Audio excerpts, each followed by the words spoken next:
What's up, Yins? This week on Car Dad Bill, we have a quiet contender, one of my favorite contenders. It's the 2023 Ford Lightning Super Crew all-electric pickup truck. This is the dual battery, extended range battery, or dual motor, extended range battery.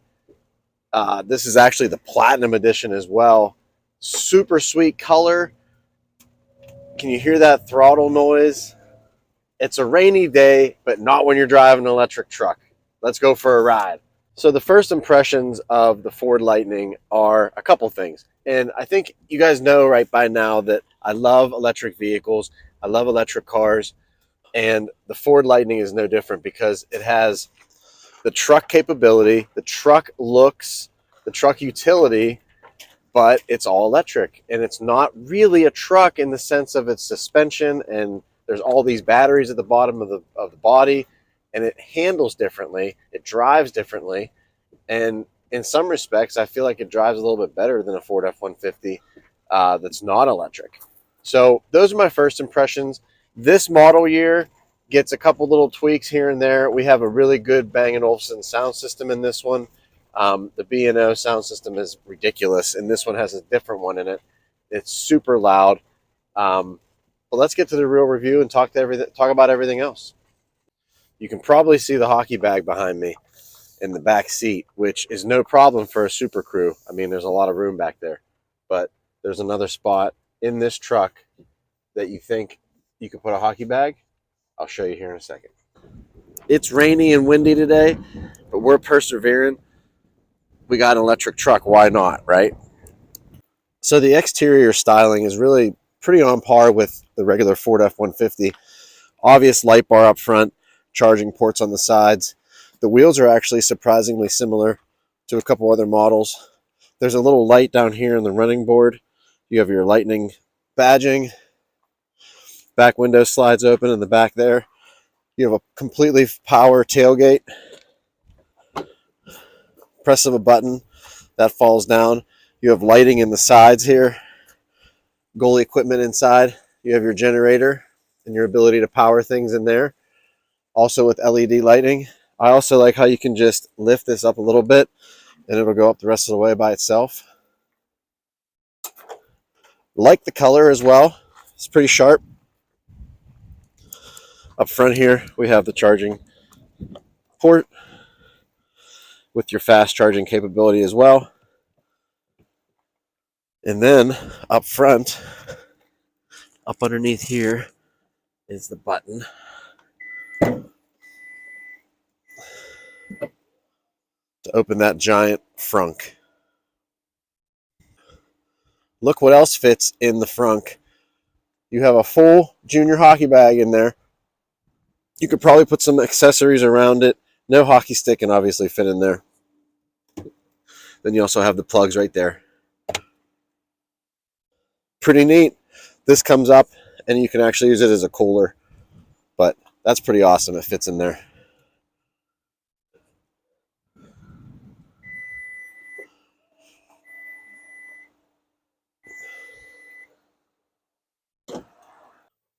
All right, Jins, inside the Ford F-150 Lightning, and let's seriously dry off for a second and take a look at what we got going on here. We have a huge screen, top to bottom. It has everything in it between your HVAC controls, swiping between different main menu options, and then the actual focal point of what you selected. Up here are some of your quick buttons to toggle back and forth between the items there. This is the camera area that watches you to keep your attention while on the road. Your trailer capabilities are right there. Then you have your huge gauge up here that you can set different ways, just like on normal F-150s through the menu. Down beside here are your headlights and your mirrors, and then the frunk in the trunk, the tailgate, in the back there. Parking brake, all the different buttons and things that are in the normal F-150, but this one is electric.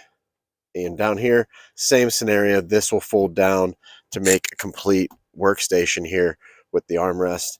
You have wireless charging down there. There's just a bunch of junk down there with some more charging ports on the side there as well. Sunglasses, pencil holder, pen holder, cup holders, and then you do have a large trunk area or seating area in the back of the Super Crew right before the bed there. And then this bed is actually the shorter bed of the two. Let's go in the back. Back door, same thing. Really good style. Suede on the doors, leather, wood. Your B&O sound system with the aluminum grills. Cup holders. Then you have your step to get up, and then your step to get up into the seat. Hockey sticks fit perfectly across the bottom here. There's your heated seats, your charging ports, and then, yeah, that's a huge area. All right, guys, before we get on the road and take a drive around in the rain, let's take a talk about the numbers here. Let's talk real quick. I have the Monroney here that has the actual MSRP on there, 97,674. It has some MPGE talk up here at the top, and I'll just kind of explain what I was able to find while I had the vehicle. But this one is the 2023 Ford F-150 4x4 Super Crew. This is the Lightning, dual motor, extended range battery, single speed transmission. Now, the platinum trim gives you the azure gray metallic tri-coat paint, the 22-inch wheels, the tires that are on there, the bed liner, and it took away the steering wheel heat, which I don't know why it did that. This doesn't have a heated steering wheel, and it doesn't have remote starter on the keychain or on the key fob. So I don't know. Those are the two things it didn't come with. I wish it did. But back to the stats, right? So it's fully electric, dual motor setup, all-wheel drive. It's standard on all these. But this one with the extended range battery and all that gets the 580 horsepower version with 775 pound-feet of torque. Folks, that is so much power, especially in a truck. It's awesome. The kids love it. It's you stab the throttle and you go. Fully charged. This one was at 315 to 320 miles, give or take. That's in the middle of the winter, but folks, in Western PA. I charged it from half to full overnight at my house. And when I got outside, it was 315 to 320 miles. The MSRP, like we talked about, is 97,674. That's a lot of money for an electric pickup truck, but it's an electric pickup truck, and it's one of the only ones on the road. So that's pretty cool. Let's go for a drive and talk about some of the pros and cons. All right, guys. When we get into the pros and cons of driving an electric truck, there's not a ton of cons. You're not going to find a lot of things wrong with a fully electric, high torque vehicle that can tow still a decent amount, as long as you're not going on long distance trips. And that's where the electric car conversation goes all the time is, I need to take it cross country, I need to do this and that. It's not going to be easy. And no, it would not be easy to do that. So I don't suggest buying an electric vehicle to do long trips. That all being said, getting back to this vehicle in particular and the specifics around that, for suburban driving and for car dad Bill driving and for hockey dad driving, this thing really checks all the boxes. It really gets you all the places you need to be, gets you there, quickly, smoothly, quietly, and you have enough range. This one especially comes with the extended range, over 300 miles per fully charged battery. That's great range for what I need and for what most people need. You just have to adjust your charging capability. You have to adjust your charging, your expectations, your time allotment for all that stuff. Right, needs a change. I love the speed and the handling of this truck. I love the way it picks up speed effortlessly and quietly, and it handles really flat and heavy because it feels like a Subaru almost. If you've driven Subaru before, that has a really low center of gravity with all those batteries and things at the bottom. But I love the way it drives in that regard. The sound system. The sound system and the range are my last two things on my good list. I just want to bring up a couple of things real quick, kind of like on my car dad soapbox. The driving electric vehicle that has all-wheel drive in the wintertime is actually really easy. Not really easy. It's really intuitive, and you actually can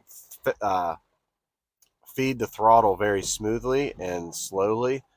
and able to get you around corners and up hills and keep momentum way better than in a different vehicle. And I feel like the electric throttle response is, where that's at.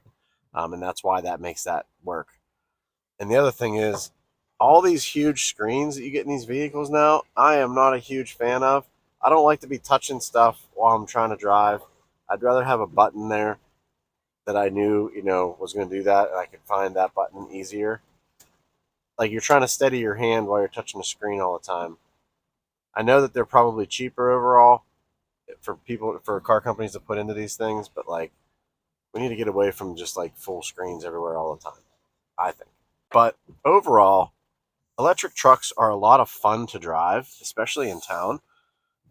They're just easy, no transmission to worry about clunking around, being in the wrong gear.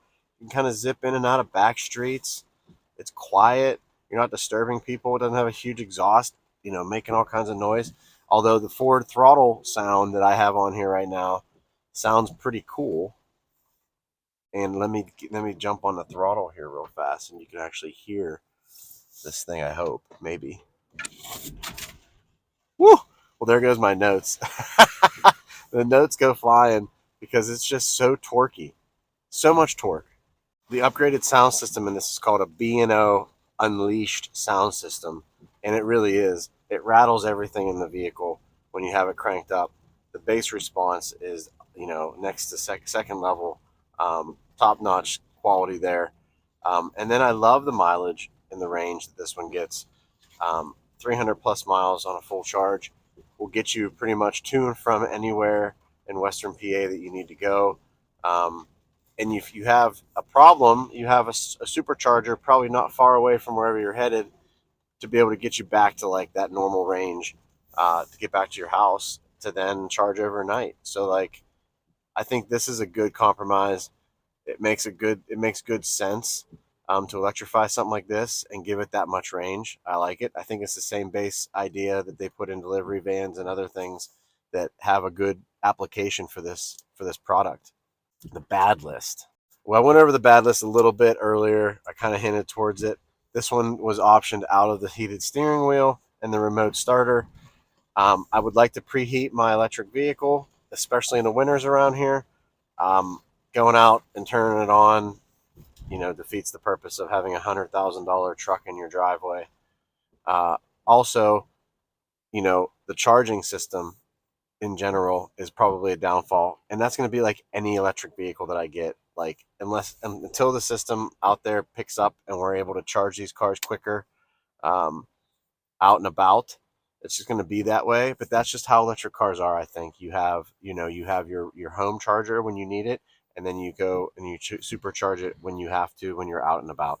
But for this truck, the Ford F-150 Lightning, dual motor, full electric truck, the 580 horsepower and the 775 pound-feet of torque is really the winner in my book. It looks just like a Ford F-150. It has a little bit of subtle exterior changes, like the light bar up front and the taillights, how they're really 3D. All that stuff blends together, and you have this fabulous electric truck that's super quiet, super fast, can carry all the kids, can carry all their stuff, and then has a frunk up front that can carry a hockey bag, and probably my size hockey bag as well. Thumbs up. Real cars, real people, real life. I'll see you next week.